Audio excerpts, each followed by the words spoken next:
All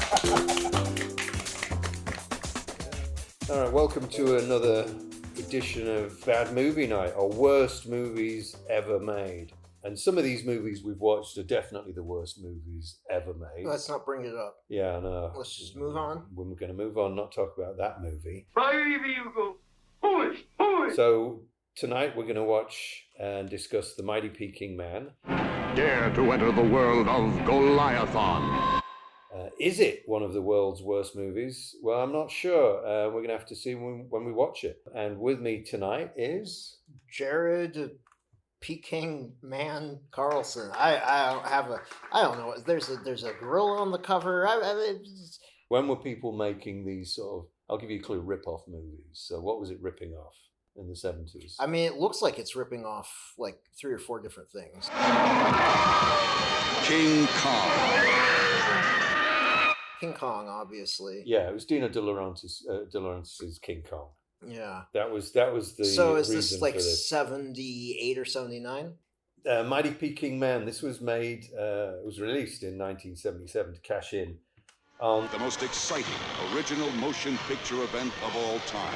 with Jeff Bridges and with Jessica Lange, and that was directed by John Guillermin, who'd done a lot of big movies like The Towering Inferno. It's out of control. And it's coming your way. Great movie. Anyhow, back to Mighty Peking Man. Yeah, this was basically a cash-in on the publicity that King Kong was generating. And it was made, it's a Shaw Brothers film, so it's Hong Kong-based. And it's got an absolutely wonderful poster with this beautiful blonde woman with what the hell is that over her shoulder? That's like a human crossbred with a leopard. It Yeah, looks no. like. Or like a medieval cat drawing, where it's not quite right. And this is old school effects. This is a man in a suit Yeah. stomping around a miniature and smashing the hell out of it. There's lots of animal cruelty in this film, mainly on the leopard. I saw this years ago when it was screened. I think it was Egyptian. So we saw it on a massive screen. And then I always remember you could see when she was frolicking with this leopard, I was thinking, how the hell is she frolicking with a leopard? Mm-hmm.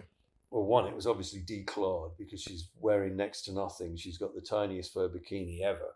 And secondly, I was thinking, how come she's not getting bitten? And then, yep, the leopard's mouth was sewn shut. So that left a bad taste in my mouth. And in the leopards. Anyhow, we're going to watch this too. Well, before we start, Jared, do you know anything about this film at all? Have you heard about it? Because Tarantino did re-release this. No, I don't know. I had never heard of this. I don't. Well, I'm looking forward to being horrified. So let's see if this truly is one of the worst movies ever made. I mean, it can't be any worse than. Foolish. Well, you know. I know. Don't worry. It won't be.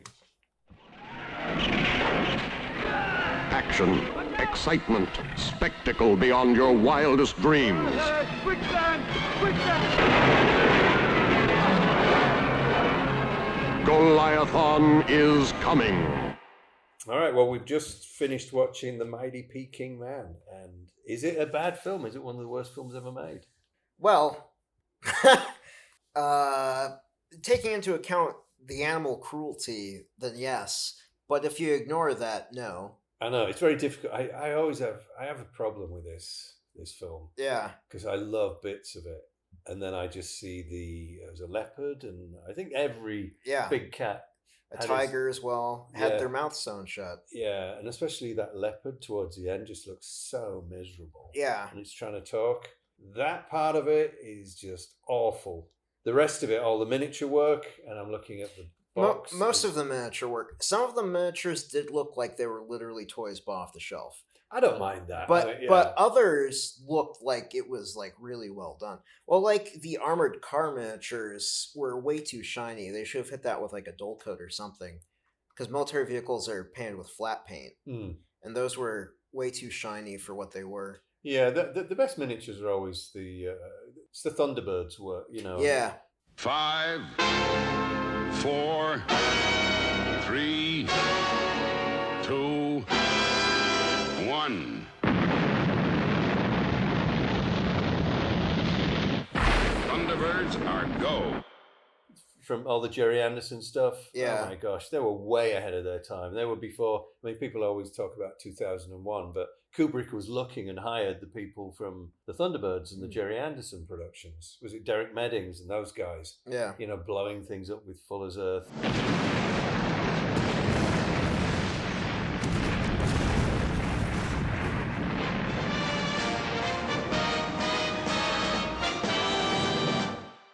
They were just doing great work. This was a lot of fun outside of the animal cruelty, but and especially these close. It was bizarre because they would have close-ups of the man in the suit playing the Peking Man. Yeah. And they looked fine. Sometimes he had makeup on to match the actual gorilla face mask that he had on. But then other times they'd have that very weird, sort of slightly animatronic. Yeah, I don't know. Sort of hand puppet or something. Or it might have been a mask where they actually shoved a hand into the mouth to manipulate. But then they had the fake eyes. But then there was that was like one shot where the eyes were like popping out. They pop out, don't they? It's like they're not attached to the outside mask, and when they manipulate the mask, they're sort of doing something else, and it just looks bizarre. It was an incredibly sexualized film for well, the Blu-ray's 15, but I would have thought when this came out, it would have been a PG. Yeah. I think this came out in the 70s. Because you have to pay attention. You have to pay attention for the single nipple when it pokes its little... Yeah, it's a very sexualized film, especially when you think of the market. But they were the sort of films that I grew up with. Yeah. I mean, all the films sort of geared towards kids. Food of the Gods and Empire of the Ants and Melting Man that we did. You know? In the 70s, they always had in the Bond films, there was always sex in there. Oh, yeah. There was always nudity in there, sometimes more than others. But I guess we have to talk about Evelyn Kraft, who played the female lead. Well, I forgot her name. Who are you? Samantha, yeah. She was well into that role. She put everything into it. Yeah. I mean, she was doing a lot of, you could see she was doing a lot of the climbing and the physical stuff. She looked great, but I just loved her outfit. It was the skimpiest of skimpy, for bikinis. They were pushing it. I actually think sometimes they sort of painted around the nipple. They were trying to expose as much as they could. Yeah. As much as they could to still keep it PG. I love the outfit that her love interest gets her. This isn't the jungle. Women wear dresses. I mean, you can't wear just animal skin. It's still like super skimpy, but it's not skimpy enough, so she throws it out the ship window into the ocean. But it's incredibly skimpy. It's an outfit for some strip club hostess or something like that. Yeah, but she throws that away. That's a neat touch. How do we keep the actress in the skimpy outfit all the way through the movie? Well, we get her to wear the skimpiest of westernized, modern clothing, and then she throws that away in disgust because it's too tight. Yeah. But I enjoyed it. I still mixed feelings about it. I don't have as much problem with the blackface because it's not white people doing it. So it's with the natives. Yeah, they have a bunch Himalayan of Indian natives. Hong Kong people with like. But it's piss poor blackface. Yeah, it's really bad. It's like they rolled around in a bunch of charcoal and then they were supposed to look like Indians. Because you do have shots with actual Indian actors. Yeah. And they look like they were on location. Whenever I feel like anytime that you see actual Indian actors, they're on location. And then anytime it was the Hong Kong guys, it was like pickups or something in Hong Kong. And they were just like, oh, crap, how do we... let's just literal black.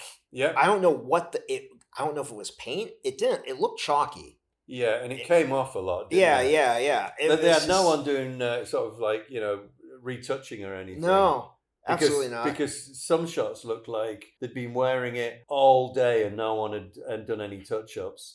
And you saw legs that were sort of half white and half brown and faded, and then the face would be slightly darker, but then there'd be streaks where they'd sort of wiped their brow and no one cared. Yeah, it was amazing. I guess nobody thinks these films are going to last. But it was action-packed. Action, excitement, spectacle beyond your wildest dreams. It had some beautiful... I mean, some of the shots were great in it. I always find, unlike Japanese films, I find some of the Hong Kong films, at times they have amazing shots and the production values are really high. And then they don't give a shit. Yeah. And they get really sloppy. Yeah. And I expect, yeah, especially the Hong Kong stuff. And this was at times it looked great, and other times it didn't. But I do have to say, I think the final act is what is the best part. And I Oh. think if it wasn't as successful in the third act, that we wouldn't have enjoyed it as much. I like all the. I agree, but I love all the stuff in the jungle with Evelyn. Oh, of course you do. Yeah, Evelyn Craft, and you have the disco music playing and the love song.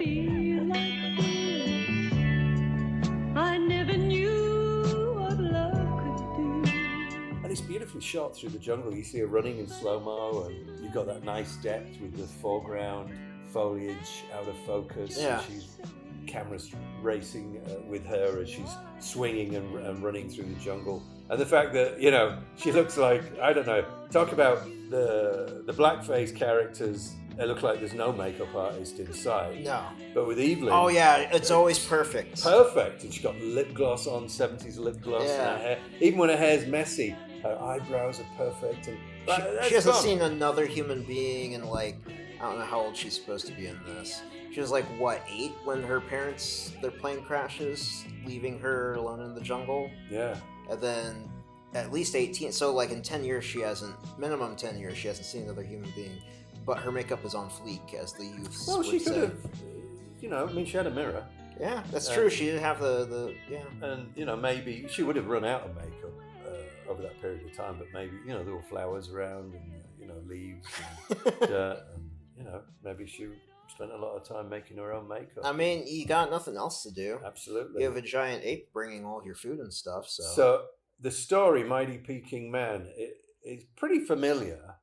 It reminded me of something. The Towering Inferno.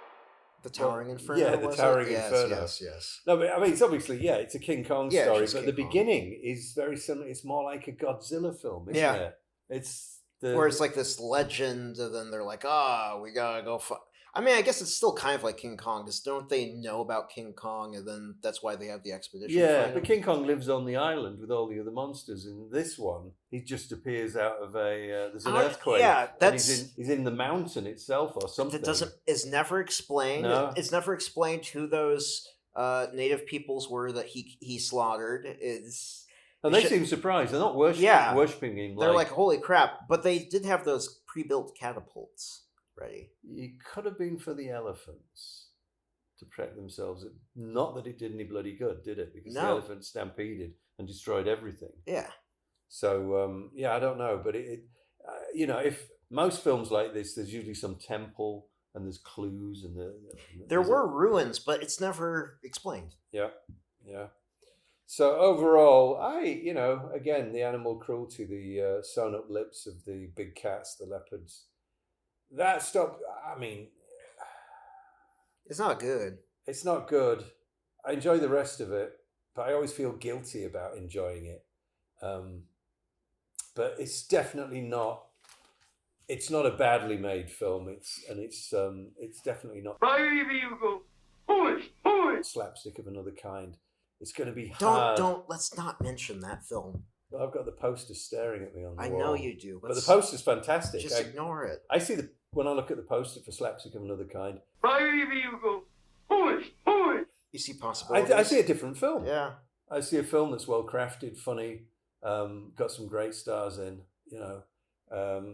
as opposed to Mighty Peking Man that really doesn't have a decent poster. No, I like the poster in the film. Oh, that of one. the Peking Man, Which looked very much like the Dino De Laurentiis King Kong. Yeah. With the mouth. It was definitely aping that. Yeah. Pardon the pun, but Boo. yeah. But have you noticed on the poster that we've got, which will probably be on our Facebook page by the time this podcast comes out, but the actual cover, or you can just look online at the cover of the Blu-ray, that they're selling Evelyn. Mm-hmm. The protagonist / actual villain of the film isn't on this cover. No, he's in the background. Yeah. And also they also sold this film under the name Goliathon. I don't know. I think Mighty Peking Man is a better name. I mean, I still King don't Kong. understand where Peking Man comes from, because Like, they go to India. Where is Peking? It's like an old name for Beijing. Yeah. So why is it the Peking Man if they never go to mainland China? Oh, I already looked. Oh, what did it say? No, it doesn't. There's no explanation. Oh, there isn't? No, they never go to mainland China. Isn't there a Peking Man legend or something? Or Homo erectus, Peking Man, yeah. Extinct hominin. Yeah, of it's the just species. it's just a dude though. He's not giant. But this is the mighty, you see. Oh, so it's okay. So Mighty Peking Man is Peking Man, but just a bigger one. And this was Tarantino released this. When was this? Was it the 90s? I have no idea. I remember it came out. He did release it, and so it got a. That's when I saw it. Saw it at the Egyptian here in LA. So it got a bit of a release. I mean, a bit of a theatrical release, and it was a lot of fun. And out of we were going to watch Queen Kong, which we'll probably watch at some point in the future. And without spoiler alert, is it any good? Well, we're going to watch it under the banner worst movies ever made. But this one, I think this isn't a worst movie ever made. I think it's so bad it's good category. If you can overlook the animal cruelty. I don't even know if it falls into so bad. You mean because that would have to be an inept film, ineptly made. Yeah, this it's just the intentions of the people behind it are questionable. But it's like the protagonist is not a hero at all. Like, he's just there to exploit. Like, he takes the woman, cheats on her, with the other girlfriend, and that's never really addressed. Brings them both, even though it would clearly be better to just leave them in the jungle, brings them both to Hong Kong. Samantha, I'd like to bring Utam to the outside world. We'd take a boat and go to Hong Kong. Don't worry, he'll be all right. I think the entire world wants to see him. And then, the terror ensues. Without thinking about any of the potential dangers whatsoever. No. And the authorities obviously don't give a shit. No moral questioning. The entire show is just them torturing the Peking Man. But I don't think that that's necessarily inept. I just think that the creatives behind this either didn't care, they just wanted to move the story along, or, I mean, maybe that's it. Or maybe I don't know, a distorted retelling of King Kong where they didn't quite hit the mark on the morality tale. I don't know, it's weird. I mean, would I like it as much without all the emphasis on the jungle girl? I don't think I would like it as much, and that's not because she's an attractive actress and it's an attractive role and a fun role. I think it just makes it a slightly more original film and gives it a slightly different perspective and takes away from just... Otherwise, it would be an absolute carbon copy of King Kong. Yeah. The most exciting original motion picture event of all time. Absolute carbon copy. But the ending is really kind of cool, isn't it? Yeah. I must admit. That's kind of... And you don't even know if she's alive. No, you don't. At the end. Yeah, spoiler alert. Yeah, spoilers. You really don't. And when she's shot at and she collapses, and she even what I enjoyed about the ending was that she really loved what do we call the Peking Man? What did she call him? Utan or something? Utan or something. Uman or something like that. But she really cared about him. And she was willing to sacrifice herself, and she even pushed her lover away and locked the sliding door to the roof to prevent him from coming up. And I thought that was pretty exciting stuff. Yeah. And then she got shot at, and then only by accident did she end up being saved in a way. Yeah.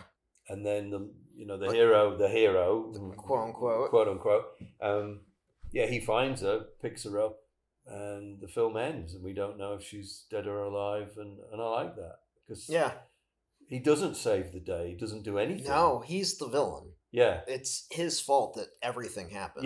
Yeah. And he has no regrets at any point about anything he's done, except kissing his ex-girlfriend in front of her. Oh, you mean it? We can start again? I want so to make up for what I did. Oh. But even then, he's like, she asks, who is that woman? And he responds, I'll tell you later, and then leaves. We don't even know about that, do we? Yeah, the yeah. resolution to that. Like, No. if the story continued, does he even care about Samantha? It didn't seem like it. It seems like he's just fucking every woman I mean, he he can. did. He went up there to save her, so he cares. Somewhat, But yeah, that's not who's very he going to heroic. marry or Yeah, live that's with? not very heroic. Yeah. Interesting, because that was strange, wasn't it? Yeah. Because I was expecting him to reject his original girlfriend because she cheated on him. Yeah. With his brother. With his brother, yeah. Which is who he went to happily go see. Yeah. We're making an argument for so bad it's good, but it's not. I still don't know if I would call it so bad it's good. Usually those usually they have to be ineptly made. It's just strange. It's very strange. Just strange. Or sloppily. I wouldn't even say sloppy. It's just strange, isn't it? Yeah. It's like, did they think about this? Were there scenes cut? Did they run out of budget so they didn't shoot everything they wanted to? It's just odd. Yeah. Versus being just grossly incompetent. I mean, the makeup on the Hong Kong guys trying to make them look like they're Indian. That was bad. It's really bad. Yes. Yeah. But the ending, again, going back to the ending where poor old Peking Man is shot at, burns, fired at. It's so brutal. It goes on and on. Yeah. It goes on from the day into night. Yeah. And it goes from the ground level to him climbing up this building and then just being repeatedly shot at and then set on fire and the building blown up. Yeah. Well, at least the top floor. But all that works really well. It's pretty impressive. So overall, it's well worth watching. One of the picks that is worth watching. That's the whole point of doing this. There's no point watching a series of films under the banner of, world's worst film if they're all so bad. What's the point in us bringing them to your attention? Yeah. Occasionally, you want to find a film that is worth watching. I think this one is. Yeah. So it's not super serious, but if you can gloss over a couple things, maybe skip a couple scenes, then it's worth taking a Peking at.